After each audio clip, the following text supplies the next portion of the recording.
नमस्कार। परमार्थ भक्ति सागर इस चैनल पे आपका बहुत बहुत स्वागत है। आज हम चार धाम यात्रा की संपूर्ण जानकारी लेंगे। भारत के चार धाम, जिन्हें बड़ा चार धाम के नाम से भी जाना जाता है, आदि गुरु शंकराचार्य द्वारा स्थापित हिंदू धर्म के चार सबसे पवित्र तीर्थस्थल है, जो देश के चारों कोनों में स्थित है, जैसे कि बद्रीनाथ उत्तर, जगन्नाथपुरी पूर्व, रामेश्वरम दक्षिण और द्वारका पश्चिम। इन्हें मोक्ष के लिए पवित्र माना जाता है। चार धाम के इस पावन भूमि में भगवान विष्णु रामेश्वरम में स्नान करते हैं, जगन्नाथपुरी में भोजन करते हैं, बद्रीनाथ में मेडिटेशन करते हैं और द्वारका में आराम करते हैं। इस चार धाम को आदि गुरु शंकराचार्य जी ने 8वीं सेंचुरी में स्थापित किया था। अभी हम जान लेते हैं भारत के मुख्य चार धामों का विवरण। बद्रीनाथ धाम उत्तराखंड। हिमालय में अलकनंदा नदी के किनारे स्थित यह भगवान विष्णु के बद्री विशाल रूप को समर्पित है। भगवान विष्णु को बद्रीनारायण के रूप में पूजा किया जाता है।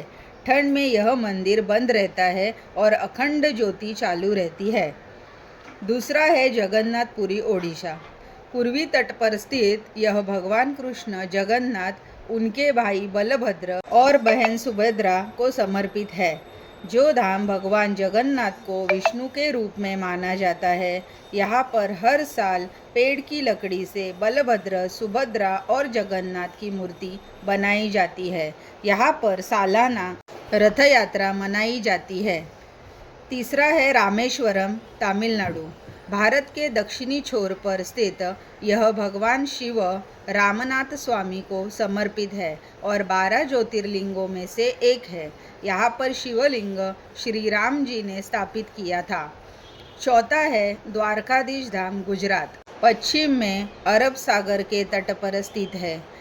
यह भगवान कृष्ण की द्वारकापुरी है। यह मंदिर 16वीं सेंचुरी में बनाया गया था। अभी हम छोटा चार धाम यात्रा समझ लेते हैं।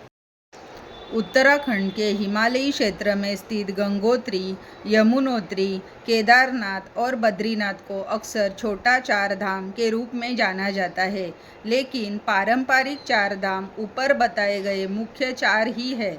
उत्तराखंड के चार धाम यमुनोत्री, गंगोत्री, केदारनाथ, बद्रीनाथ की पौराणिक कथाओं के अनुसार यह यात्रा मोक्ष प्राप्ति और पाप मुक्ति का मार्ग है, जिसे आदि गुरु शंकराचार्य जी ने स्थापित किया था। पश्चिम से पूर्व की ओर यमुनोत्री से शुरू होकर बद्रीनाथ में समाप्त होती है, जो मुख्य रूप से गंगा, यमुना और भगवान शिव विष्णु की भक्ति से जुड़ी है। चार धाम की प्रमुख पौराणिक कथाएं। यमुनोत्री। मान्यता के अनुसार ऋषि असित मुनि प्रतिदिन गंगा यमुना में स्नान करते थे। वृद्धावस्था में असमर्थ होने पर यमुना जी ने स्वयं उनके आश्रम के पास प्रकट होकर अपनी धारा प्रवाहित की। माना जाता है कि यमुना में स्नान करने वाला यमलोक नहीं जाता। गंगोत्री। राजा भागीरथ ने अपने पूर्वजों सगर के 60,000 पुत्रों की राख को मुक्ति दिलाने के लिए घोर तपस्या की, जिससे गंगा जी स्वर्ग से धरती पर आई। गंगा के वेग को संभालने के लिए भगवान शिव ने उन्हें अपनी जटाओं में धारण किया और फिर पृथ्वी पर प्रवाहित किया। तीसरा धाम है केदारनाथ, भगवान शिव। महाभारत युद्ध के बाद पांडवों ने अपने भाइयों की हत्या के पाप से मुक्ति के लिए भगवान शिव को ढूंढा। शिव जी ने बैल मतलब नंदी का रूप धारण किया और केदारनाथ में धरती में समा गए।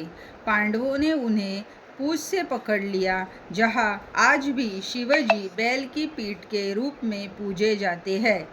चौथा धाम है बद्रीनाथ, भगवान विष्णु का।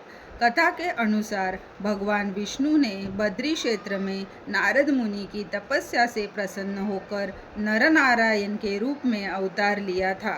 यहाँ भगवान विष्णु ने बद्री बेर के पेड़ के नीचे बैठकर तपस्या की थी। अब हम चार धाम यात्रा का महत्व जान लेते हैं। यह यात्रा यमुनोत्री से शुरू होकर गंगोत्री, केदारनाथ और अंत में बद्रीनाथ पर संपन्न होती है। मान्यता है कि इन धामों के दर्शन से व्यक्ति जन्म मृत्यु के चक्र से मुक्त हो जाता है। इस पवित्र सर्किट की स्थापना 8वीं शताब्दी में आदि शंकराचार्य ने की थी। अभी हम यात्रा के मार्ग जान लेते हैं। हमें ट्रेन से ट्रैवल करना है तो हरिद्वार रेलवे स्टेशन नज़दीक है और एयरपोर्ट जाना है तो देहरादून एयरपोर्ट नज़दीक है, जो 50 किलोमीटर दूरी पर है। हरिद्वार से हम यमुनोत्री, गंगोत्री, केदारनाथ से बद्रीनाथ इस तरह से दर्शन कर सकते हैं। धन्यवाद।